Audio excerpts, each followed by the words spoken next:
Good afternoon, everybody. I brought a very special guest with me today, as you can see, Secretary McMahon. So I will begin my remarks. She's going to speak, and then we'll take some questions. She'll take questions, and I'll take questions from you as well.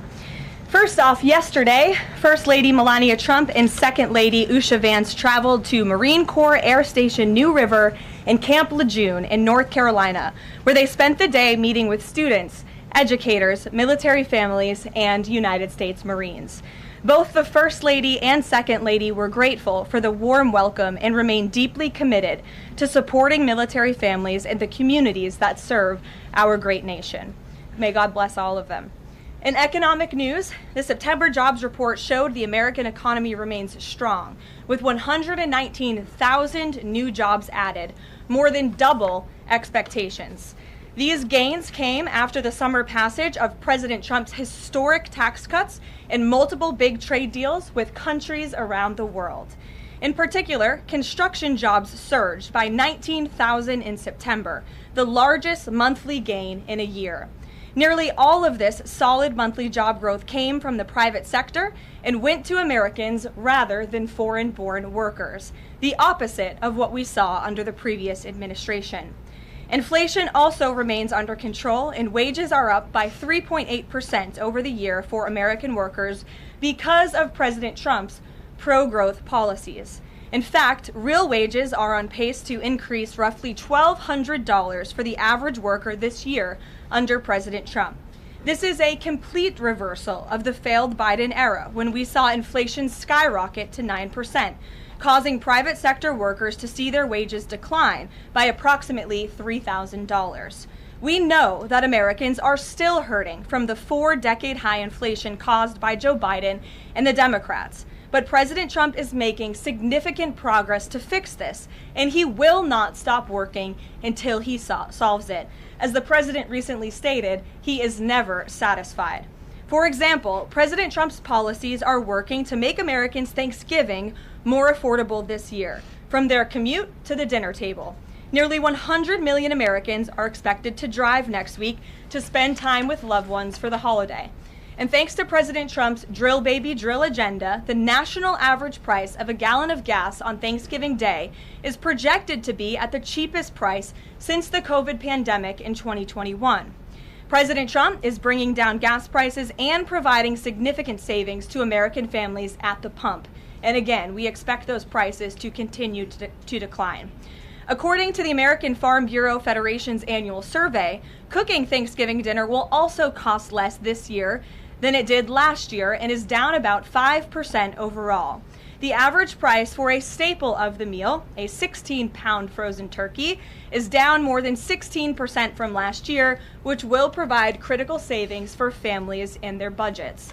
President Trump's entire economic agenda is aimed at putting more money back into the pockets of hardworking Americans. That's why he signed the largest middle tax cuts in history into law, from no tax on overtime, no tax on tips, to no tax on Social Security. And according to a new study from Piper Sandler, which is out this week, tax filers can expect an extra $1,000 bump to their tax refund next year, and what could be a record-breaking tax refund season. So there is more good news to come. We know these refunds will make a huge difference for Americans to help pay down their bills and use towards life's expenses. In other news this week, President Trump took a significant step toward delivering on a core campaign promise to finally close the Department of Education. To shrink the bloated federal bureaucracy, the Department of Education just entered into new interagency agreements with 4 agencies: the Departments of Labor, Interior, Health and Human Services, and State. These agencies will now ensure the delivery of legally required programs while also refocusing them to better serve students. This common sense action brings the Trump administration much closer to finally returning education where it belongs, at the state and local level, not in Washington, D.C. The Democrats' reckless 43-day government shutdown did manage to do one valuable thing. It proved that America does not need a federal Department of Education. During the longest shutdown in history, the Department of Education furloughed 90% of its staff, and America's education system was not impacted whatsoever.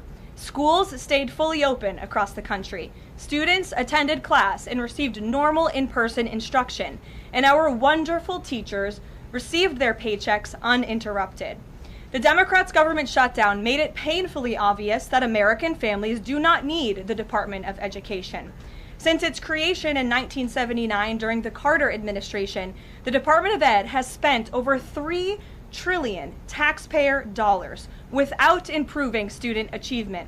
Despite pure pupil spending having increased by more than 245% since the 1970s, math and reading scores are down in public schools. In fact, the most recent Nation's Report Card from 2024 showed that 13-year-olds' math scores are the lowest they've been in decades, and their reading scores are the lowest since testing began more than 30 years ago.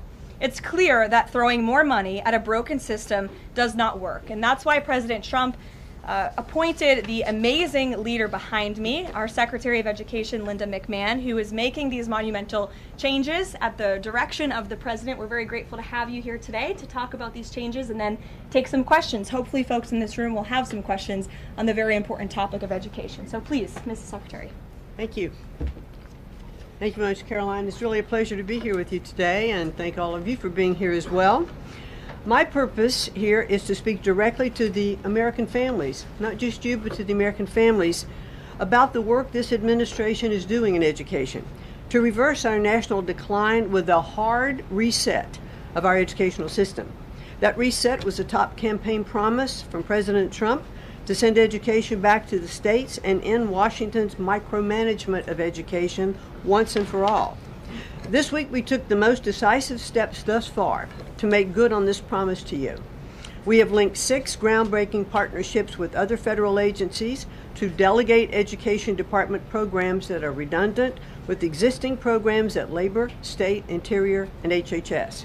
These interagency agreements to cut our own bureaucratic bloat are a key step in our efforts to shift educational authority from Washington, D.C. to your state education agency, your local superintendent, your local school board, entities that are accountable to you, and we encourage parents to always be involved. Cutting federal bureaucracy is never a popular move among D.C. insiders. A chorus of anti-Trump voices have come out of the woodwork to complain that we are defunding education, harming students, or acting without a plan. This could not be further from the truth.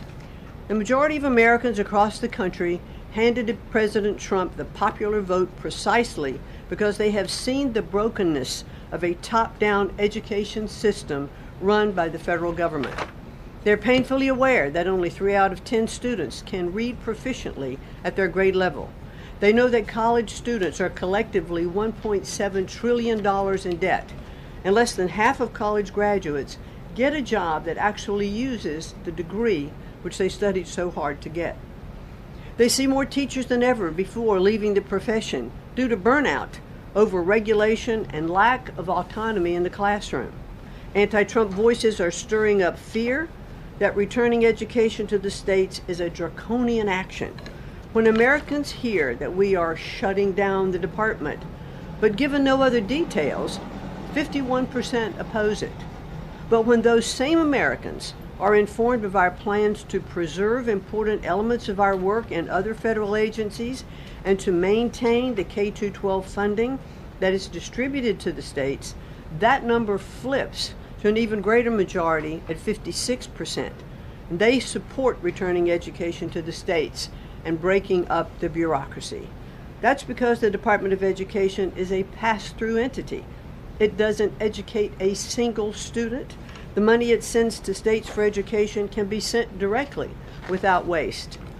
The Democrats' government shutdown proved that without a doubt, and I'll reiterate what you said, that the Department of Education was not necessary during the shutdown.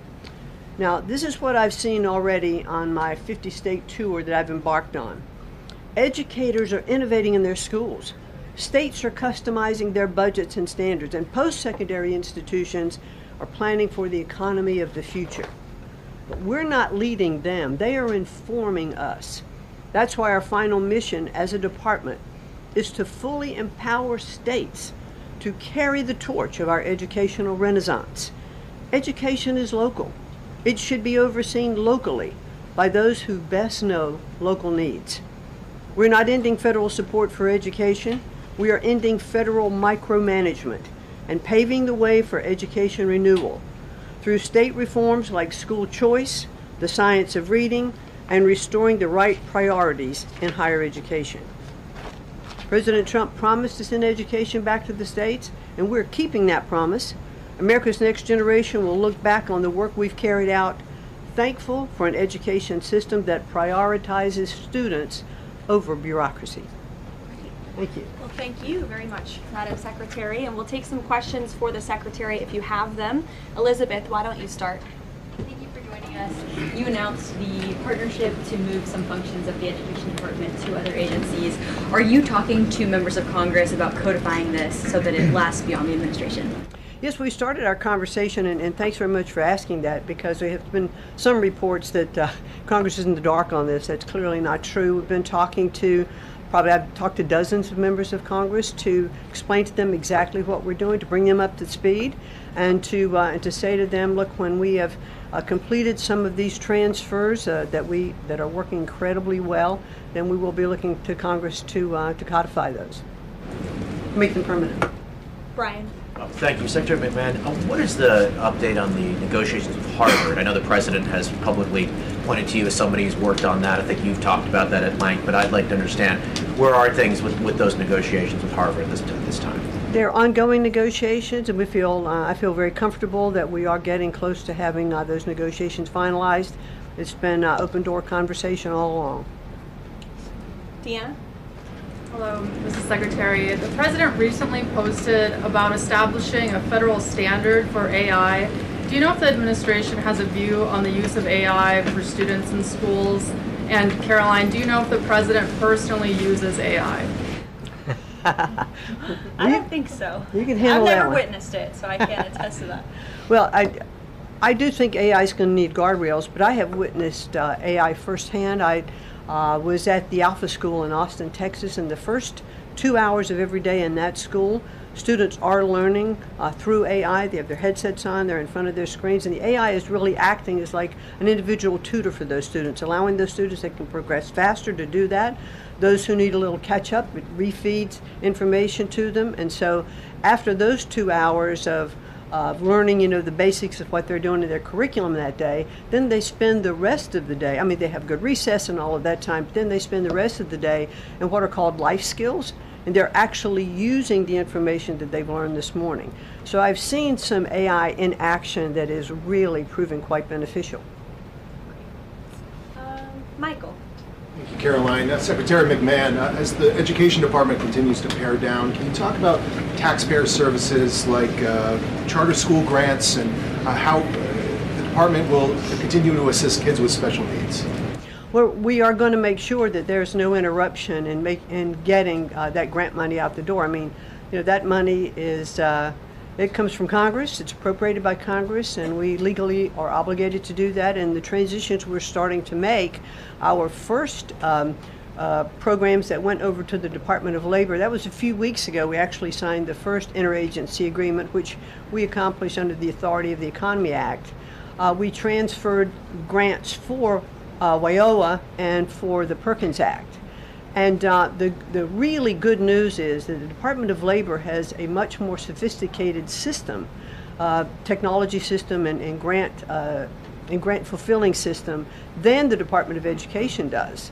As a matter of fact, our executive manager that went over with that group over to Labor said he would compare what the labor system is to education's like held together by bubble gum that is not connected to any other part. So we were able to get those grants out the door more smoothly, and states have actually better access for those systems than they do at the Department of Education. So that's a real bonus. Take a couple more. Carrie, go ahead. As far as the diversity, equity, and inclusion new regulations that came out from the administrations, a lot of schools, whether high school or even higher education is concerned, some of them are defying these new administration policies, even apparently according to a new report. I'm sorry, I can't hear you, Rick. As far as there's been a new report from the administration saying that half of medical schools are defying the administration when it comes to DEI policies. What type of action will the administration take for these schools that are defying the new DEI policies? Well, certainly the president has been very clear, and the Department of Education has taken measures to make sure that as schools are developing, their policies, or if they have open DEI offices, they're closed, or DEI regulations and rules are stripped, from their programs, and so that will continue. Great. We'll take one more. Go ahead. Thank you, Caroline. Secretary McMahon, my question is, since you said 3 out of 10 students are literate with regard to their reading capacity, would now the states help to improve those numbers since you have gone back to the states? Well, what we are finding that the states that are making great progress, it's through their own innovation. It's not coming from the Department of Education. I think the Department of Education is really misunderstood about what our function is. We don't teach one student.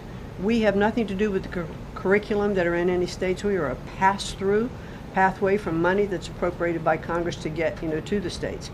But what we have seen in those states that have taken that initiative and they are embracing the science of reading and returning that into their school programs. Louisiana has done it. Mississippi, they call it the Mississippi Miracle, because they were I think bottom or next to last in reading proficiency in Mississippi, and now they're middle of the pack, which has been a really big jump. Florida has, Iowa has, Tennessee.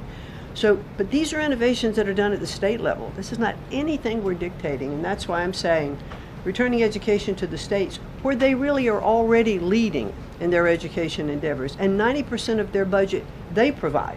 The federal government only provides 8 to 10% of the budget for education, so let's make sure that that grant money that's coming from the federal government is getting in their hands as efficiently as possible and getting to students.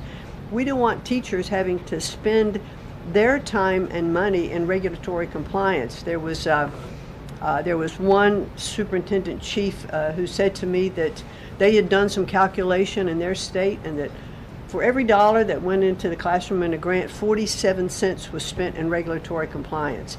So let's get the money into the hands of our students and our teachers. Let's raise the level of education. The other thing I'll do, and I'll quickly wrap up for you, is this 50-state tour that I have embarked on. We've done about 14 states. We've shut down a little bit during the shutdown.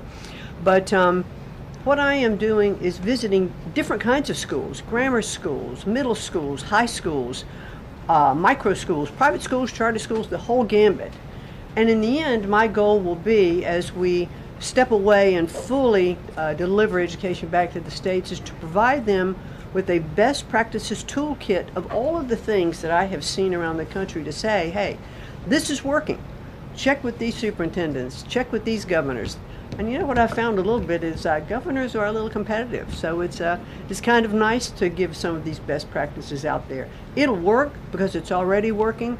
If we leave it with the people who are closest to the students, the president believes, as do I, the best education is that's closest to the child, and parents' involvement is critical to the success. Awesome. Thank you so much. Thank you, Linda. Thank you so much. Thank I you. appreciate your coming All right. today. Thanks for your great work. Whoops. And Thank she's you all very much. a busy lady, so we'll let her Come get on. back to work. All right. Thank you again. Well, let's get to it. You guys were so calm with her. I wish you were that calm with me. We'll kick off with our new media seat, as always. Javier, why don't you start us off, and then we'll get to the rest of the room. Go ahead.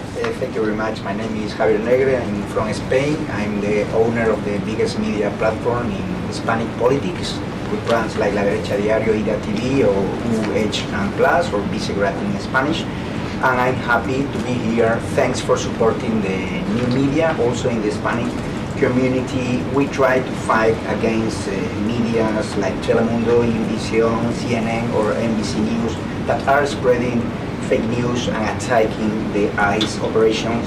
We will premiere this Sunday the Real America's Voice, the Rainy Show, the first Hispanic show against communism and woke culture that is promoted by people like George Soros to bring communism all over the world, like happening in New York. I have two questions for you, if you don't mind. In Mexico, the young people is protesting against President Sheinbaum. They think she's doing nothing against the cartels. Sheinbaum used the police to attack them, young people, kids, girls, and she's attacking journalists like me.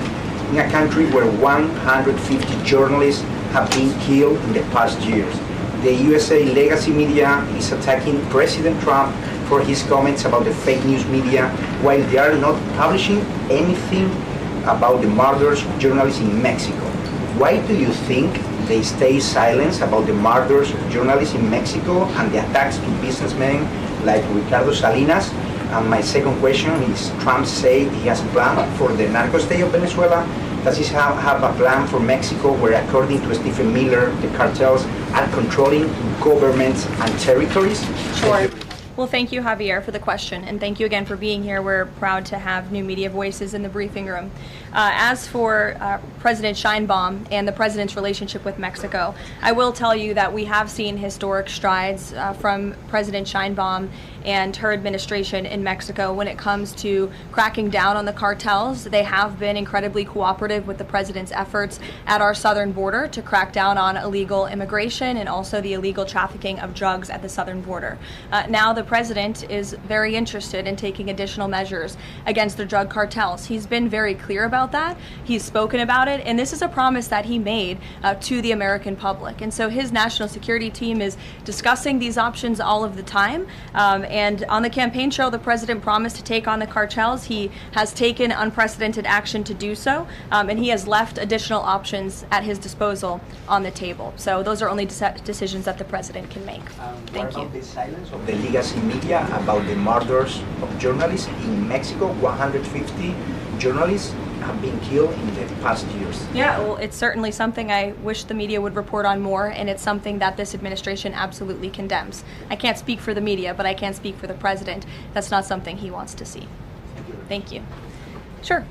Hi, thank you, Caroline. Hi. Is there anything that Mayor-elect Mamdani could say tomorrow that would ease the president's concerns about his future leadership in New York?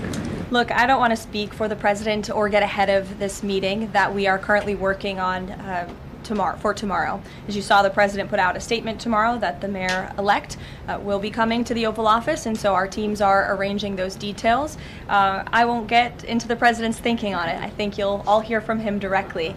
I also think I will just add, it speaks volumes that tomorrow we have a communist coming to the White House because that's who the Democrat Party elected as the mayor of the largest city in the country. I think it's very telling, but I also think it speaks to the fact that President Trump is willing to meet with anyone and talk to anyone and to try to do what's right on behalf of the American people, whether they live in blue states or red states or blue cities, in a city that's becoming much more left than I think this president ever anticipated in his many years of living in New York himself.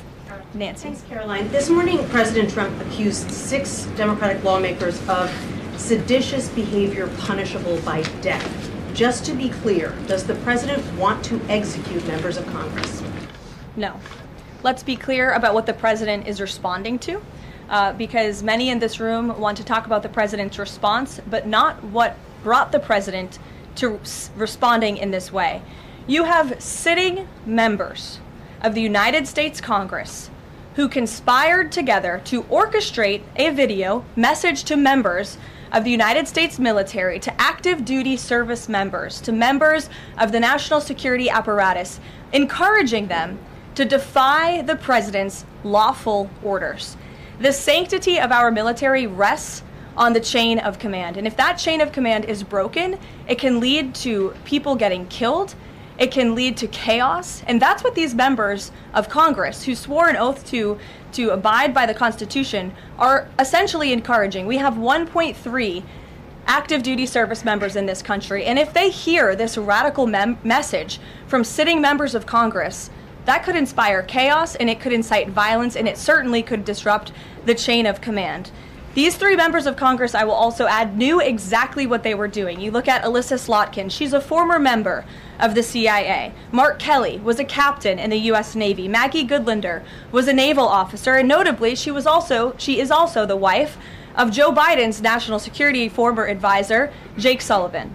And so these members knew what they were doing. They were leading into their credentials as former members of our military, as veterans, as former members of the national security apparatus to signal to people serving under this commander-in-chief, Donald Trump, that you can defy him and you can betray your oath of office. That is a very, very dangerous message, and it perhaps is punishable by law. I'm not a lawyer. I'll leave that to the Department of Justice and the Department of War to decide. But the president has Chris, go frequently, ahead. but Caroline, can I just follow up? The president and the vice president, for that matter, have accused the other side of encouraging political violence. Isn't that exactly what the president is doing when he says that members of Congress should be killed? Why aren't you talking about what these members of Congress are doing to encourage and incite violence? They are literally saying to 1.3 million active duty service members not to defy the chain of command, not to follow lawful orders. Actually, Every they said single you can refuse an illegal order, which But is they a are, uniform but form they're of military suggesting, Nancy,